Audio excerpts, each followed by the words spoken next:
In the meantime, let's talk about the Finance and Development magazine of the International Monetary Fund for the month of March, which was focused on the rapidly changing global economic backdrop.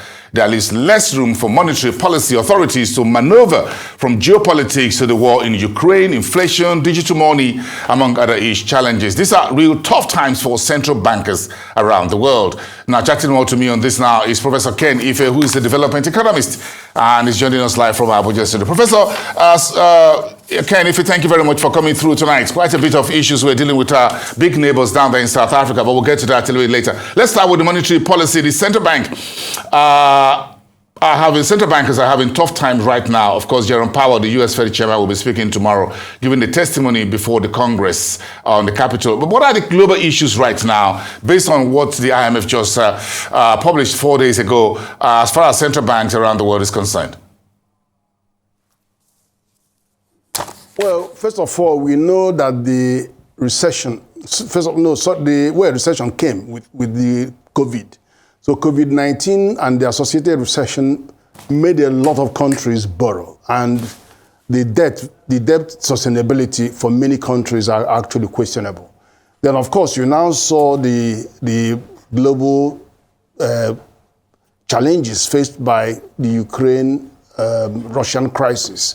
Not only that it is hitting the energy bill, but also grains and many others are affected. And that also has a lot of ripples. And so the interactive effect of these two actually resulted in something nobody was expecting. Now, let me tell you something. All the central banks all over the world have experience on how to deal with recession. And many of them know how to deal with it. Also, all the banks know how to deal with inflation. And that's what they've been doing all their life. But what they don't know much is how to deal with stagflation. That is a combination of inflation and recession all happening at the same time. They normally ought to be pulling in different directions. There isn't much experience on how to deal with this against the backdrop of the fact that many of these economies, especially emerging economies, have different set of objectives compared to the more advanced economies. America would have employment and price stability as their major objective. Nigeria would say, okay, price stability, financial system stability, and also supporting the economic growth and diversification, which it means we have to find ways and means of making sure that we can promote growth. So they look at some kind of cocktail of measures. And that is what happens with many of the other central banks in the emerging markets. They have debt to deal with, debt overhang. They have issues around rising inflation, and they have stagflation, and they have many other objectives other than just those two that America is preoccupied with. So this is not the time when IMF can prescribe for anybody. IMF can say, well, many countries that do this are likely to be out of it. It's likely, and it can't be very prescriptive. Interesting background to some of these issues we have on our hands. But how crucial are these global crises for monetary policy authorities in developing economies and frontier economies such as Nigeria? Well, one thing, of course, in the fiscal realm, there's been so much international cooperation and, around fiscal measures. But what you haven't actually had is sovereign nations, the central banks of sovereign nations collaborating and cooperating on monetary issues. So this is the time where they are now having to say, oh, there must be some set of monetary issues that we can agree on. So this is the beginning. It's very early days for them to think in that way. Whereas if you look at regional integration agenda of many regions, it's all around the fiscal infrastructure, this, that, trade, all of that, but not on monetary policy. So now they are being challenged to see whether they can find common grounds on issues relating to monetary policy. But that hasn't been the tradition at all.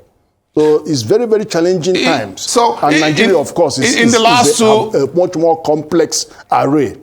Professor, in the last 2 years, the IMF, the World Bank, were all asking central banks to support the fiscal authorities, the governments in various countries and regions, because they said the COVID-19 pandemic and the whole global trade impacts and whatever, logistics and all of that, and then the Russian war in Ukraine. But so the central bank started printing money all over the world, and they keep supporting social interventions and all of that, and they keep putting all of this on the back of the government, and there's so much easy money all over the world in the manner of speaking. But here we are right now, the same IMF and other multilateral agencies are asking the central banks around the world to slow down and not to raise rates. So where does that leave us? What sense do you make of that? Well, obviously, you could see the effect of borrowing. You could see the effect of printing a lot of money. You could see the effect of overdraft to governments. I mean, in the case of Nigeria, it's not 5%, is many hundreds of percent. You've got about 24 trillion. So different countries are in different pages on what they have done in relation to all this spending money and putting there. So the bank is saying, okay, that period is over. Can you now begin to suck these monies out of the system? And then you are doing it at the back of pressures coming from the rising energy costs, rising grain prices. So it's very difficult for them. And that's why what we have is stagflation. It is rising inflation and also having to face recession, the prospect of recession. Juggling the two is not easy because you are juggling them against the clear objectives of those central banks. So the primary objectives the primary objectives of the central bank, just very quickly, Professor Ken, this is what the former governor of the Reserve Bank of India, Raghuram Rajan, says. He says, less is more. He says central banks, and that's in this latest IMF monthly F&D, he says central banks should refocus on their primary role, price stability, while respecting financial stability. That's true. The most primary objective is price stability. And of course, when you say price, there are many things on price. Forex is price, inflation is price, you have all this exchange rate is price, MPR is price. So all of that is the major one. But don't forget that for America, after price stability, what is the next one? Employment. And then for Nigeria, the second one is financial system stability. For America, they believe their systems are stable. In fact, 2008, it was mortgage subprime crisis that caused the meltdown, financial meltdown all over the world. But here, what mortgage do we have here? It's still a very infant industry in Nigeria.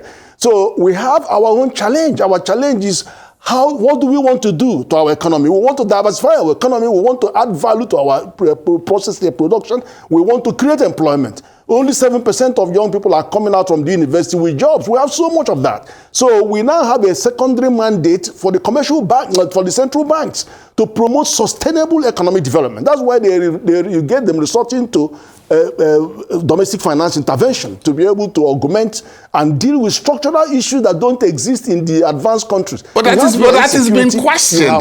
That has been questioned, Professor. That interventionist posture of central banks, not just in Nigeria and a few other economies, now being questioned by the IMF, by other agencies, globally speaking, that look, you need to go back and refocus on your primary responsibility and less of interventionists. So where does it all come together? And this is where what the professor of macroeconomics at the European University Institute, Giancarlo Cossetti, is this how he put it, said exceptional circumstances such as the pandemic may call for monetary and fiscal authorities to work together, but only temporarily and never at the cost of their independence. Do you think we've seen too much of the central bank in the same room with the fiscal authorities in Nigeria that is a time perhaps they need to go to one of them needs to go to the other room? No, we've always advocated a closer working relationship between the two authorities, and they worked very well in 2020, if you remember that, when the president called the two of them, finance minister, etc., said, go and do all you can to rein in inflation, to recession, to fight the COVID-19 and recession. And they did, quantitative response. So we saw that they worked together. And that's why within a quarter, we jumped out of that recession. Yeah, but the thing is that it's not just about fiscal and monetary policy authorities in one country working together. There's also the global dimension, because the fiscal authorities are working well globally in so many alliances and regional agreements, all of that, infrastructure, connectivity, and all of that. But the monetary authorities have not been working together globally. And so they needed to be more globalized agenda on monetary policy. Why, apart from having to work well together at home. And then they have to work at home because of the intensity of the structural factors that are holding down the economy and making it difficult. Let's first, for example, CBN had to change the currency. And then one of the reasons why they were pointing at that was how to tame insecurity, how to tame price inflation, and how to deal with all kinds of money that are outside the system, that 80% of what should have been circulating is all out there under people's pillows and all of that, leaving little room for transmission of monetary policy. They have all those challenges. That's not the same with many countries. They all have different challenges. These are peculiar to Nigeria. So you can't come and tell Nigeria, oh, if you remove a subsidy, fuel subsidy, then all the problem will go away. No. It's much more complex than that. So every country will look at their monetary policy instruments and see the combination, the cocktail of those that can help you. And of course, with cooperation from the fiscal authority, so that you can try and rein in inflation that is, completely spiraling out of control, and at the same time still have reasonable growth that will help you, if it is inclusive, that will help you improve employment and then also poverty reduction, reduce poverty reduction. So all of that you can't have one size fits all. So IMF has to be a lot more careful and circumspect in telling countries what to do. You just say, well, evidence is that people who did some of this ended to have better control over their inflation. But you can't be very prescriptive. So I'm sure we'll both agree that we need urgent monetary policy issues, rethinking, and actions in Nigeria. Give me a list of top 3 items, urgent monetary policy issues that you think we need to focus on as Nigeria begins to look at a change of administration in less than 90 days from now. Well, we've always known that the suspect is always inflation. How do you rein that in? And what policy options do you have in the monetary realm to do that? We're no longer talking about increasing the non-domestic lending. We've gone very far on that. We have private sector lending is quite robust. We are now thinking about how do you get more control, more fiscal, more monetary policy control on the currencies that are available to you. So we've got a policy that is heading in that direction, but there are challenges on its implementation. Everybody knows that. And there are others that could well come from countries working together around the fiscal realm, because some of the challenges disturbing the whole thing domestic is actually exogenic in nature, because they are springing from global headwinds. So we need to have more cooperation on the global side around the monetary policy area. And then, of course, we still have the issue of the negative real interest rate. And we are seeing, and I was happy, 2 things, that the Anchor Borrowers Program repayment has gone up over 50%. That's good news. And I'm sure that it will continue to rise. So that means that non-performing loans in that area will come down significantly. And then also, we've also seen that the treasury bills are going for about 9.3%, which is fine because it's closing down. The 9% is what was expected on the long-term 30-year swap. What they call it, the ways and means. So that they are closing together. It would have been more difficult for you to persuade people to invest in the 9% stock when the other one is going for 13% or 15%. So they are coming closer, and we also hope that the negative real interest rate itself, which is looking at the MPR rates in connection to the inflation, that they will also narrow over time. So that's important, but they're work in progress. Okay, let me ask you what your thoughts are around the central bank's tenure limit for top bank executives in management position. Tell me. Look, what that policy is not is trying to take people's bank away from them. That is not what the policy is about. The policy is looking at the importance of the finance and industry in the economy, in the overall economy. And the second challenge is, how do you bring in the talent that we have into this industry? Let me take one first. The Presidential Order 005 says all MDAs and agencies of government should do whatever they could to promote, encourage the Nigerian diasporas and talents to come in to help our economy. That is section 5.1A of the Presidential Order 005. That is not far from what that policy is trying to do. Secondly, look at the quantum, the importance of the industry. The finance and insurance industry, their growth rate is about 18% or more. And then even though their contribution to GDP is less, about 9%. Okay, but if you look at the ICT, which is the one that so much affected that industry, the ICT their contribution to the GDP is 16%, even though its growth rate is about 5 to 6%. But when you take two of them together and weigh the impact on them on the GDP, it comes to 27.9%. In other words, these two industries that are working together and collapsing and merging in a way are actually accounting for nearly 30% of our GDP. So you must make sure that as critical as they are to our economy, we must find policies that are going to support their growth so that they can drag the whole economy with it.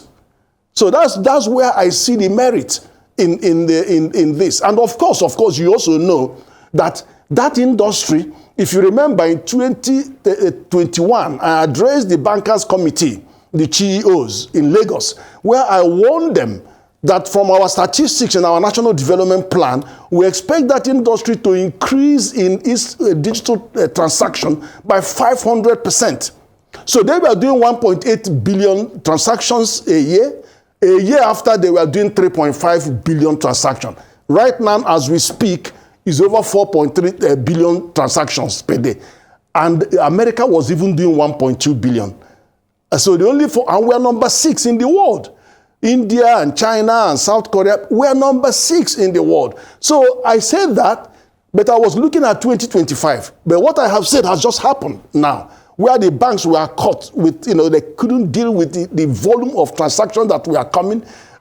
Even though the CBN has been investing on digital infrastructure, USSD, it brought in e-Naira, it brought in a payment service provider, licensed them, it brought in telcos to doing everything to ease, but the banks were slow in catching up with those because they have to make their own investment.